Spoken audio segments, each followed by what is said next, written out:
بسم اللہ الرحمن الرحیم یا ایہا الذین آمنوا اوفوا بالعقود احلت لکم بہیمۃ الانعام الا ما یتلی علیکم غیر محل الصید وانتم حرم ان اللہ یحکم ما یرید۔ اللہ کے نام سے جو رحمتوں والا مہربان ہے، اے ایمان والو وعد و عہد کی پابندی کرو، حلال ہوئے تمہارے لیے بے زبان مویشی سوائے ان کے جو تمہیں بتا دیے جائیں، لیکن حالت احرام میں شکار کو حلال نہ سمجھو، بے شک اللہ حکمت والا ہے جو چاہتا ہے ویسے مردوں عورتوں سب کے لیے، لیکن اسپیشل مردوں کے لیے۔ تو یا ایھا الذین آمنوا کا ترجمہ اے ایمان والو، تو اگر میں ذرا اس حدیث کو ساتھ ملا کر یوں کہوں اوے مردو، تو ذرا دھیان کر میں ایک جملہ کہنے لگا ہوں۔ پہلا حکم یہ ہے عہد پورے کرو، مرد ہو تو عہد پورا کرو، عقد بھی پورا کرو۔ عہد اور شے ہوتی ہے، عقد اور شے ہوتی ہے، عقد بھی پورا کرو۔ اس وقت ان دونوں کا فرق بیان نہیں کر سکتا۔ عقد بھی پورا کرو۔ عقد ہمیشہ دو فریقوں کے مابین ہوتا ہے، عقد نکاح، عقد بیع تجارت، عقد اجارہ اجرت کی کہانیاں، عقد اعارہ ادھار لین دین کے معاملات۔ یا تو عہد اور عقد کرو نا، اگر کیا ہے تو مرد ہو تو نبھانا، پھر اپنی زبان اس میں خراب نہ ہونے دینا۔ نکاح کرو نا، کیا ہے تو نبھاؤ پھر اسے، معنی سمجھ آ گیا؟ تجارت نہ کرو، پیسے نہیں ہے تو اگر کی ہے تو جو بولا پیسے تب دوں گا، پھر نبھاؤ اگر مرد ہو تو۔ کتنی سختی کے ساتھ قرآن حکیم نے صاف صاف ارشاد فرما دیا۔ اجرت کے معاملات، ادھار لین دین کے معاملات کرو ہی نا، اگر کیا ہے تو جو پھر وعدہ کیا ہے تو پھر مرد ہو تو نبھاؤ اسے۔ اگلی کہانی ارشاد ہوئی کچھ جانور تمہارے لیے حلال ہیں، کچھ حرام ہیں۔ کون سی حلال ہیں کون سی حرام ہیں ایک ایک کا نام لے کر نہیں بتا سکتا، قانون بتاتا ہوں، مذہب رول ریگولیشنز کے ساتھ ہے، قانون بتاتا ہوں۔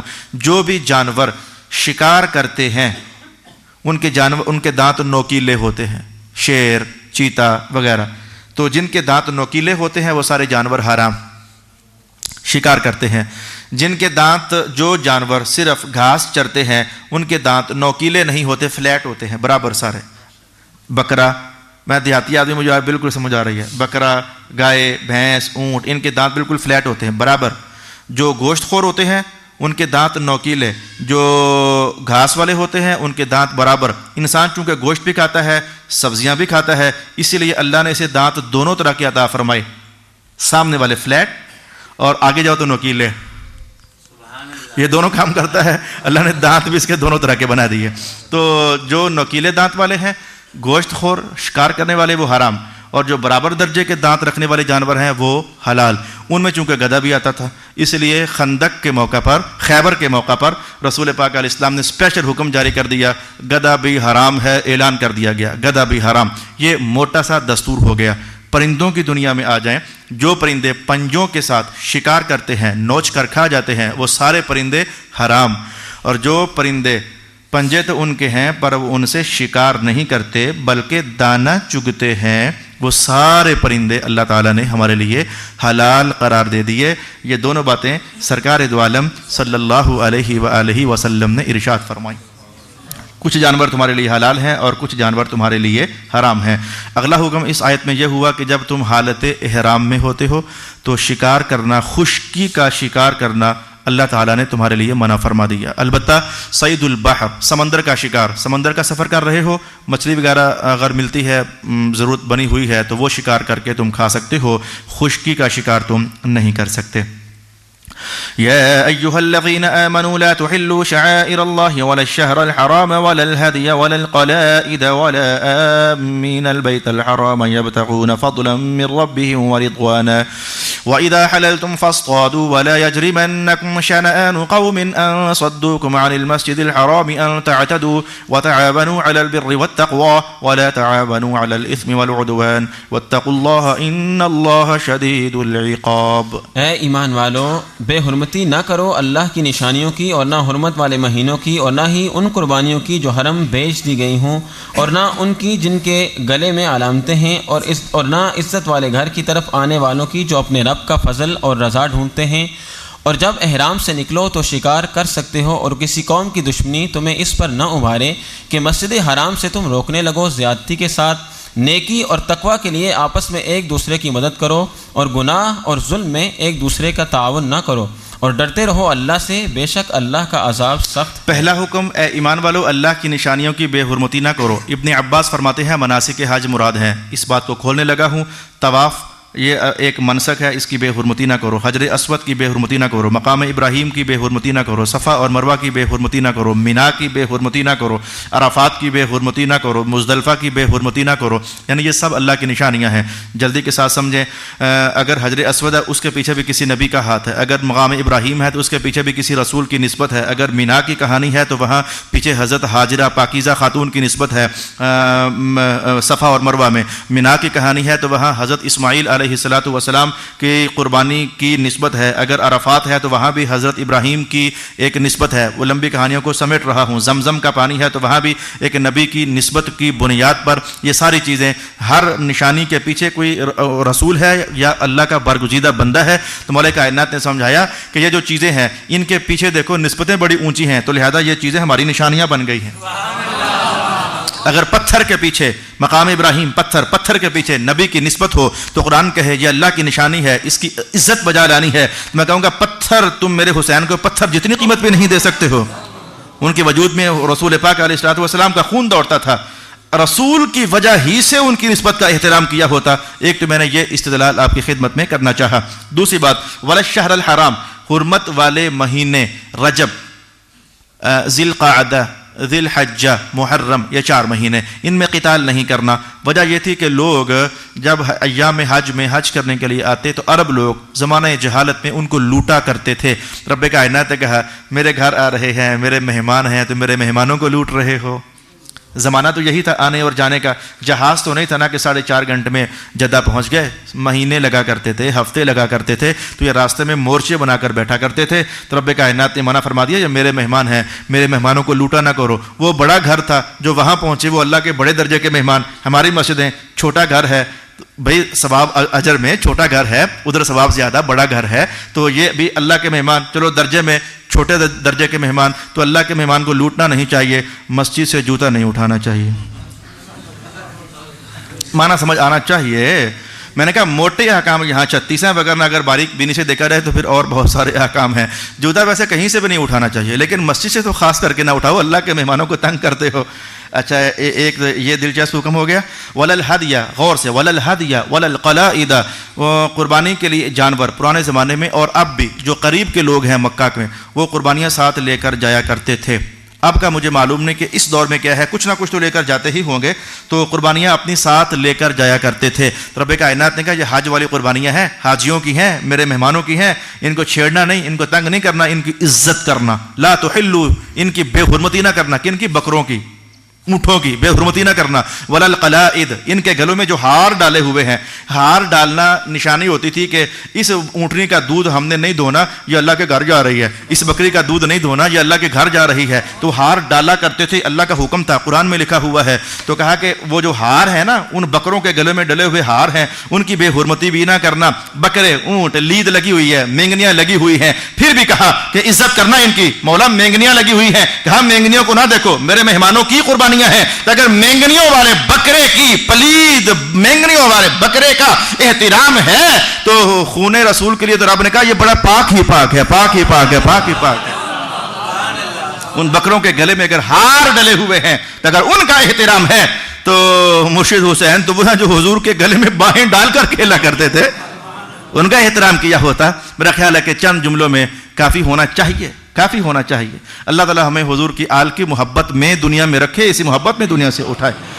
وَلَا مِنَ الْبَيْتِ الْحَرَامِ، اور جو لوگ خود میرے حاجی، مسافر، مہمان، ان کے ساتھ بھی تعرض نہ کرنا، ان سے چھیڑخانی نہ کرنا. وہ میرے گھر آ رہے ہیں، اللہ کا فضل ڈھونڈنے آئے ہوئے ہیں، اللہ کی رضامندی ڈھونڈنے آئے ہوئے ہیں. آگے کہا کہ جب احرام کھول دو تو پھر تم شکار کر سکتے ہو. اور قوم کی دشمنیاں تمہیں لوگوں کو مسجد حرام میں آنے سے تم انہیں منع نہ کرنا. ایک لمبی داستان ہے. حدیبیہ کے موقع پر رسول پاک علیہ السلام کو روک دیا گیا تھا عمرہ کرنے سے، ہم سب مسلمان جانتے ہیں. اب مسلمانوں کو اللہ پاک نے کہا چونکہ انہوں نے تمہیں روکا تھا، تمہیں غصہ چڑھ جائے، اب ہم بھی انہیں نہیں آنے دیں گے. نہ تم ایسا نہ کرنا. اگر کوئی میرے گھر آنا چاہتا ہے تو پھر اسے میرے گھر آنے دینا، تم ایسا نہ کرنا. تو کسی قوم کی دشمنی کہ انہوں نے جو کچھ تمہارے ساتھ کیا تھا تم ویسا اس کے ساتھ نہ کرنا، یہ حکم ارشاد کیا گیا. اہل سنت خاص کر کے سنو، تعاونوا علی البر والتقوی، نیکی کے کاموں میں ایک دوسرے کے ساتھ تعاون کرو. اس کا سمپل سا معنی آج کے دور میں کیا کیا جا سکتا ہے؟ یعنی اس دن بھی آپ کو دعوت دی. میں دین کی کیا خدمت کر سکتا ہوں, آپ کیا کر سکتے ہو, پہلے اس کو جج کرو, جو کر سکتے ہو پھر اس کو کر گزرو. میں کہوں گا کم از کم اتنی خدمت دین پاک کی تو ہم کر سکتے ہیں نا, کہ جن جگہوں پر اللہ کے دین کا پرچار ہو رہا ہے وہ صرف میری جگہ ہی نہیں ہے بھائی, کہیں مغالطہ نہ کھانا. اہل سنت کے بہت سارے مراکز ہیں, دعوت اسلامی والوں کا مرکز ہے, اور گجر خان میں جتنے علماء کام کر رہے ہیں سب دین پاک کا کام ہی کر رہے ہیں. آپس میں مزاج نہیں ملتے تو نہ صحیح, لیکن اندر کھاتے سب کہتے ہیں قال اللہ قال الرسول.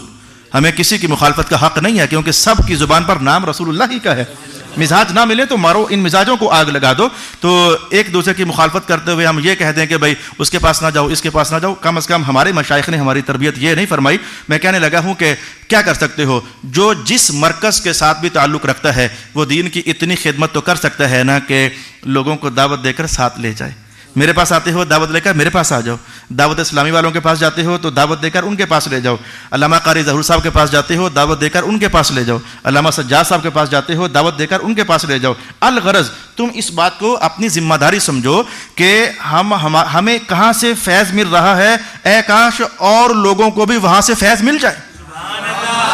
تعاونوا علی البر, نیکی میں تعاون کرو, سستی نہ کرو. میں آپ کی قومی اور مذہبی ذمہ داری کا احساس دلا رہا ہوں کہ جو جہاں سے فیض مند ہے بھئی آپ دوستوں کو وہاں سے اس چشمے کا پانی پلائے, پہنچو یار ادھر, وہ بھی اچھے ہیں, یہ بھی سرکار کا بیان, یہ بھی سرکار کی باتیں کرتے ہیں, پہنچاؤ انہیں. ایک بات تو میں نے یہ کہنا چاہی, اس پر توجہ فرمائیں, اللہ ہمیں عمل کی توفیق نصیب فرمائے. وہ اندر دلوں کی جو گھٹنے ہیں نا اللہ وہ ختم فرما دے. ایک بات, اور دوسری بات میں ہمبل ریکویسٹ کروں گا, اہل سنت اللہ آپ کے دل بڑے کرے. اللہ نے آپ کو مال بھی دیا اور حضور کے نام پر مال لوٹانے کا جذبہ بھی دیا. میں دیکھتا ہوں کہ نعت خانے کی محفلیں ہوتی ہیں, 2-2 لاکھ 4-4 لاکھ 10-10 لاکھ 15-15 لاکھ, جتنے عمرے کے ٹکٹ اتنے لاکھ بڑھ گئے. خرچہ بھی ہوتا ہے, ثواب ہوا ضرور ہوا, گناہ نہیں ہوا, کوئی گناہ نہیں ہوا. نعت خانوں کو آپ نے نوازا, کوئی گناہ نہیں ہوا, آپ نے اچھا کام کیا. حضور کے ثنا خان تھے, آپ نے نوازا. میری بات توجہ کرو, میں آپ ہم سب انسان ہیں, انسانوں کو اللہ نے پیسے کی محبت عطا فرمائی ہے. ہم جھوٹ بولیں گے کہ ہم مولانا ہوتے ہیں ہمیں پیسے سے پیار نہیں ہے, جھوٹ ہوگا, ہے, ہمیں بھی پیسوں سے پیار ہے, علماء کو ہے, ضرورت ہے, پیار ہے, نعت خوانوں کو ہے, آپ کو ہے, تاجروں کو ہے, وکیلوں کو ہے, ڈاکٹروں کو ہے, سب کو پیسوں سے پیار ہے. لیکن آپ کی تصویر جو آج تک بنی آپ کے سامنے لانے لگا ہوں, آپ نے محبت کی وجہ سے اپنے پیسے کا رخ حضور کی ثنا خانے کی طرف کیا. اس کا فیض یہ ہوا, مہذب بول رہا, اس کا فیض یہ ہوا گھر گھر نعت خوان پیدا ہو گیا, کچھ ملتا ہے جی, پتہ ہے آپ کو اس بات کا, بچہ نعت خوان پیدا ہو گیا, کچھ ملتا ہے جی. اے کاش اللہ ہمارے اندر یہ اثر پیدا کر دے, اے میرے اللہ آئندہ کے 10 سال ہم رسول اللہ کے دین پر پیسہ لگائیں گے. جو لوگوں کے یہ غلط جملے ہیں, مولوی بن رہا ہے کھائے گا کہاں سے,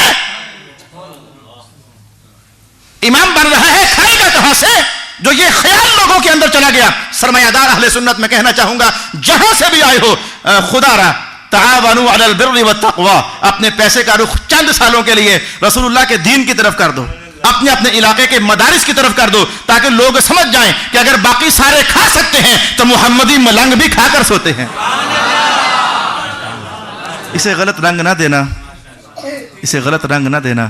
نعت پر پیسہ لگایا اچھی بات ہے, بری بات نہیں ہے. عرسوں پر لگایا پیسہ آپ نے, اور پتہ نہیں کہاں کہاں پیسہ لگایا, اگر میں کہوں گا تو آپ کا دل دکھے گا. آپ نے ناچ گان پر بھی پیسہ لگایا, لیکن اے کاش کہ آپ کے پیسے کا رخ ٹھیک 10 سالوں کے لیے حضور کے علم پاک کے مرکزوں کی طرف اگر ہو جائے تو انسان ہے, میں بھی انسان لالچی, آپ بھی انسان لالچی. پیسہ ملتا نظر آتا ہے تو انسان ادھر لپکتے ہیں, آپ کو اس بات کا پتہ ہے. جو میں نے کہنا چاہا, اے اللہ ان کو وہی بتانا جو میرے دل میں تو نے ڈالا, جو میں نے نہیں کہنا چاہا یا غلط ملت سمجھتے نہ رہیں. میں نے اللہ سے دعا کی, اس کے بعد میں آگے بڑھ جانا چاہوں گا. تعاونوا علی 11ویں اچھی چیز ہے, گناہ نہیں ہے, ثواب ہے. 11ویں میں چاول کھانے کو ملتے ہیں نا, تو کتنی 11ویں ہو گئی. شاید درس قرآن کی محفل میں کہیں اتنے بندے نہیں ہوں گے جتنے 11ویں کی محفل میں ہوتے ہیں. میرے مسجد میں ہر چوتھے جمعرات کو 11ویں ہوا کرتی تھی, اس دن بندے زیادہ آیا کرتے تھے. کھانے کو ملتا ہے, انسان بھوکا ہے کھانے کا, پیسوں کا, دولت کا, تو جہاں کچھ ملے میں کہتا ہوں انسان لپکتے ہیں. اگر کہیں تم اپنے علماء کے ساتھ اچھا سلوک کرو, انہیں پتہ ہو کہ ہم نے حضور کا دین پڑھا ہے, تو اللہ نے ہمیں محروم نہیں کیا. کرتا نہیں ہے محروم, لیکن میں کیسے اس کو سمجھاؤں, کیسے سمجھاؤں گا، آپ خود سمجھیں. تو یقین جانو کہ لوگ اپنے بچے خود کہیں لو جی سے مفتی بناؤ، لو جی سے عالم بناؤ، لو جی سے محدث بناؤ، لو جی سے مفسر بناؤ، لو جی سے مناظر بناؤ. صلی اللہ علی حبیبہ محمد وآلہ وسلم. وتعاونوا علی البر والتقوى ولا تعاونوا علی الاثم والعدوان. گناہ کے کاموں میں ایک دوسرے کے تعاون نہ کیا کرو. ناچ گان میں بغیر دعوت کے ناچ گان میں پہنچ جاتے ہو، نہ جایا کرو. تمہارے جانے سے ان کی مجلسیں آباد ہوتی ہیں.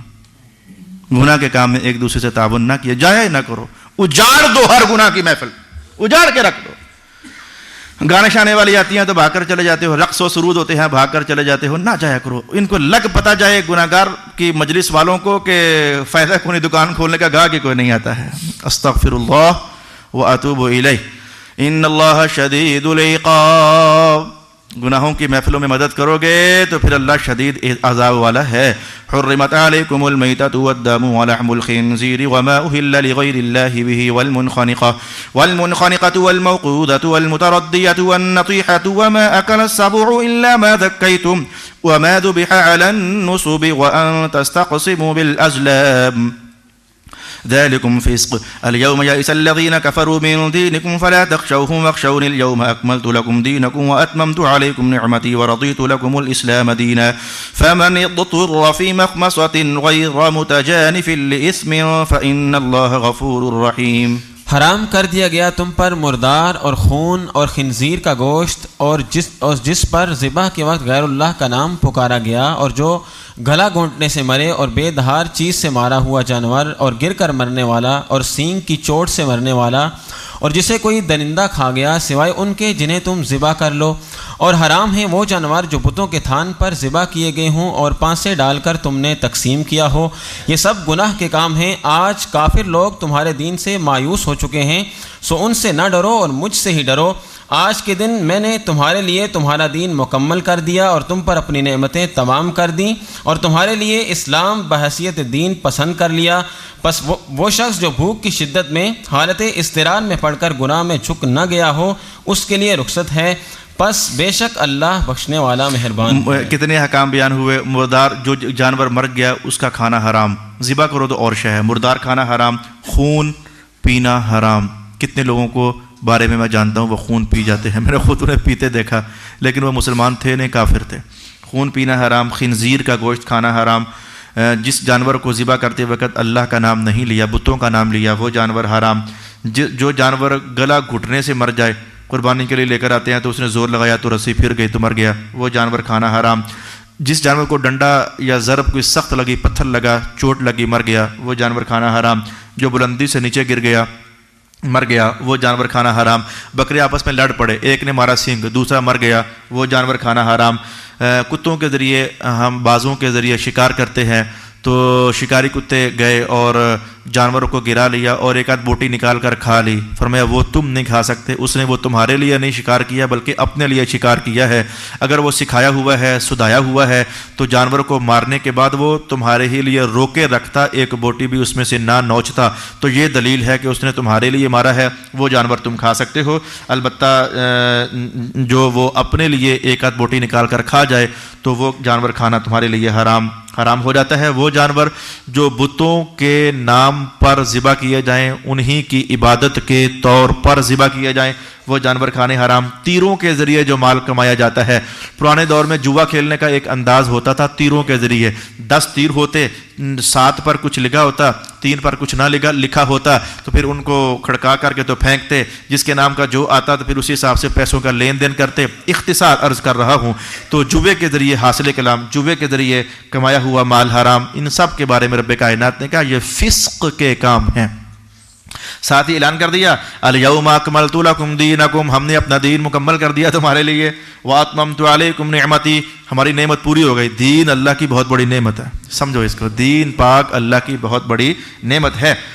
البتہ طیب چیزیں، شدت بھوک، بندہ مرنے لگا تو انہی جو اوپر حرام چیزیں آئیں تو اس کے سوا کچھ میسر نہیں ہے، مرنے لگا. اگر کوئی صورت ایسی بن گئی تو رب کائنات نے کہا اتنا کو اس میں سے کھا لو کہ جس سے تمہارا گزارا چل جائے.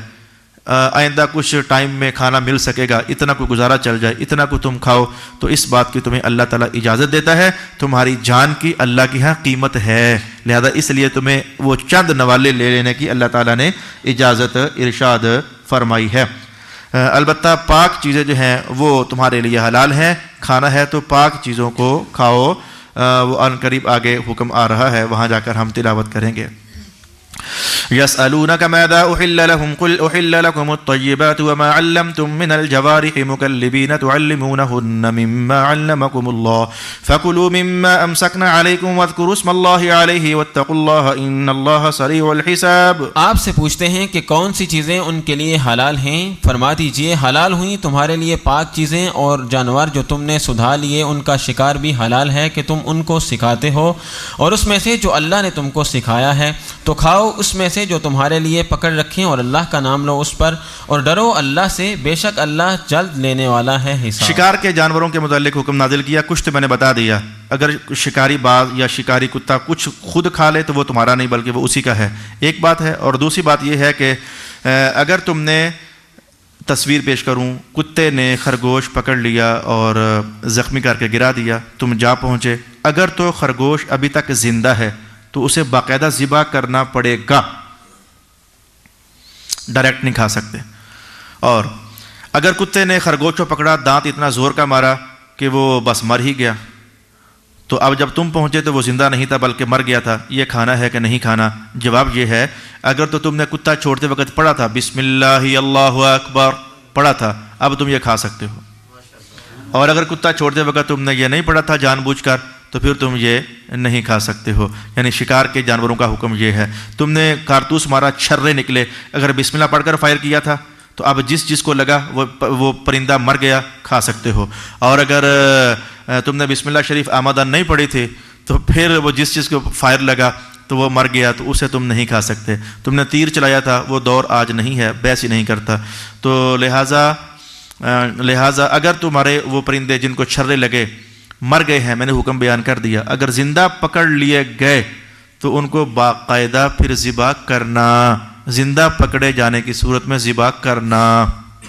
یہ حکم تھا شکاری جانوروں کا. اور وحشی جانوروں کا لگے ہاتھوں سن لیجئے، ہر قربانی کے موقع پر ایسا ہوتا ہے. ہر قربانی کے موقع پر کیسا کہ کچھ جانور وحشی ہو جاتے ہیں، قابو نہیں آتے، سارا دن لوگ پیچھے بھاگتے رہتے ہیں، کیا کریں؟ ذبح کی دو قسمیں ہیں، ذبح اضطراری اور ذبح اختیاری. عام طور پر جو پکڑ کر ذبح کرتے ہیں اپنے اختیار سے، باقی جانوروں کو وہ ذبح اختیاری ہے. جب بھی بندہ ذبح اختیاری پر قادر نہ ہو اسے ذبح اضطراری کرنے کی اجازت ہے. غور سے سنیں، شکار کو ہم پکڑ کر ذبح کر ہی لیں، ہمیں اس پر قدرت نہیں. کبھی جائیں گے تو آگے مرا ہوا ہوگا، کبھی جائیں گے تو آگے زندہ ہوگا. شکاریوں کو پتہ ہے اس بات کا، کیونکہ وہاں ہمارا اختیار مکمل نہیں. تو لہذا وہ جو کتے نے زخم لگا کر خون گرا دیا بس وہی ذبح ہے، ذبح اضطراری. وہ جو کتے نے خون نکال دیا وہی کافی ہے. چھرا لگنے سے جو خون نکل آیا ذبح اضطراری وہی کافی ہے. میں اس مسئلے کی روشنی میں عرض کرنے لگا ہوں کہ اگر کوئی جانور بھاگ گیا، قربانی کا موقع، نہیں قابو آ رہا، کوئی بھی طریقہ کامیاب نہیں ہو رہا، تو اس کو ذبح اضطراری کر سکتے ہو. ذبح اضطراری یعنی کوئی کسی بھی طریقے سے خون نکال دو، اس کا کوئی بھی طریقہ اس موقع پر جو تمہیں سمجھ آ جائے اس کا خون نکال دو، تو اللہ تعالیٰ کے ہاں وہ جانور آپ کے لیے حلال ہو جائے گا. اللہ تعالیٰ بہت بہتر جاننے والا ہے. دیکھو میں انسان ہوں، عالم بھی کوئی بہت بڑا نہیں، الف بے بڑی مشکل سے آتی ہے. مجھ سے کوئی الٹی الف بے سنے وہ بھی نہیں آتی. یہ سے پہلے کیا آتا ہے مجھے سارا بھولا ہوگا، عین سے پہلے کیا ہوتا ہے مجھے بھولا ہوا، الٹی الف بے تھے مجھے نہیں آتی. اتنا کم علم آدمی ہوں، اتنی تیزی کے ساتھ مسائل بیان کرنے پڑ جاتے ہیں. کوئی غلطی ہو تو اللہ تعالیٰ بھی مجھے معاف فرمائے، اللہ مجھے معاف کر دے گا. مہربانی کرنا آپ بھی، بعد جا کے شور شرابے نہیں ڈالنے، مسئلہ ایسے تھا ایسے بیان کر دیا. لوگ میرے ساتھ ایسی محبت بھی کرتے ہیں، فون پر مسائل پوچھتے ہیں. انسان ہوں، کبھی غلطی ہو جاتی ہے تو پھر وہ بعد میں کہتے ہیں ہم نے فلانے مفتی سے پوچھا وہ تو ایسے کہہ رہا تھا. میں نے کہا اس نے صحیح کہا، مجھ سے غلطی ہوئی. میں کہتا بھی ہوں، لوگوں کو ریکارڈنگ سناتے ہیں، علامہ صاحب ایسے مسئلے بتاتے ہیں. ایسی محبت بھی میرے ساتھ کرتے ہیں لوگ. اللہ ان سب کو جزائے رحمت عطا فرمائے. تو دیکھو اتنی تیزی کے ساتھ مسائل بیان ہو رہے ہیں. کبھی کوئی غلطی ہو جائے، کوئی خطا ہو جائے مسئلہ بیان ہونے میں، تو اللہ جب معاف فرمانے والا ہے تو آپ بھی درگزر ہی فرمانا. البتہ اس مسئلے میں اگر ڈاؤٹ فل ہو جاؤ کسی بڑے عالم سے رجوع کر کے اسے کلیئر کر لینا، بجائے اس کے کہ اپنے ہی مسلک کے الف بے پڑھنے والے بندے کو آپ الٹا رنگے ہاتھوں ایسے ایسے اچھالنا چاہو، وہ اچھی عادت نہیں ہوگی۔ تو یہ مسائل چونکہ تیزی کے ساتھ میں ایک رکوع میں 36 مسائل، کوئی نہ کوئی غلطی بندے سے ہو سکتی ہے۔ قاریوں سے میں نے اس نے ریکویسٹ کیا غنہ شنہ رہ جائے تو معاف کرنا یار، ہم نے 2 گھنٹوں میں کتنا کچھ سمیٹنا ہوتا ہے۔ اچھا جی، بسم اللہ الرحمن الرحیم۔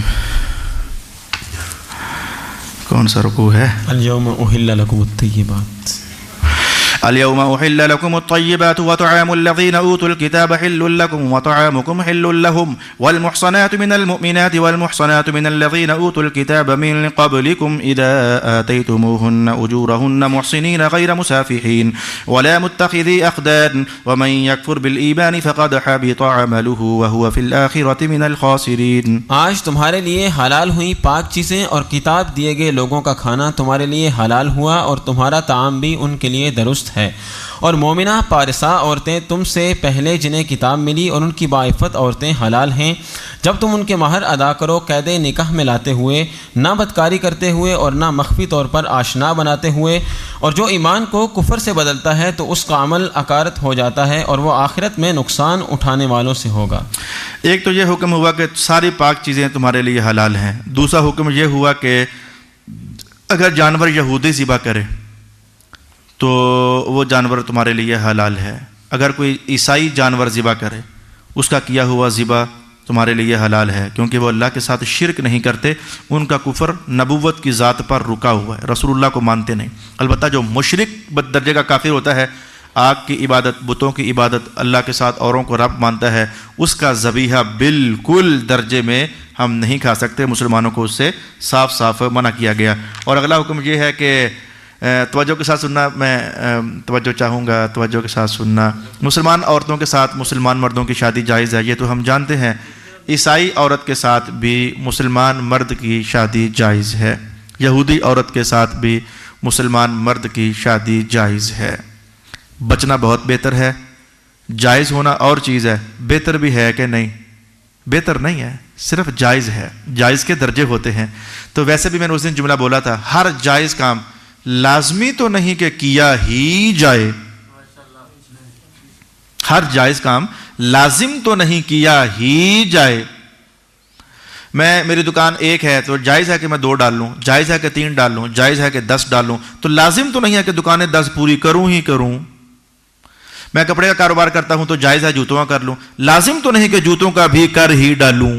ہر جائز، لازم نہیں کہ کر ہی لیا جائے۔ یہودی عورتوں سے عیسائی عورتوں سے نکاح جائز ہے، لازم تو نہیں کہ کر ہی لیا جائے۔ اس نے کیا سنا تھا؟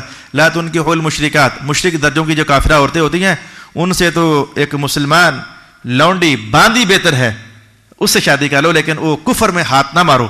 تو بھلے اہل کتاب ہیں تو کافر ہی، جائز ہے لیکن بہتر نہیں ہے کہ ان کے ساتھ شادی اور نکاح کیا جائے۔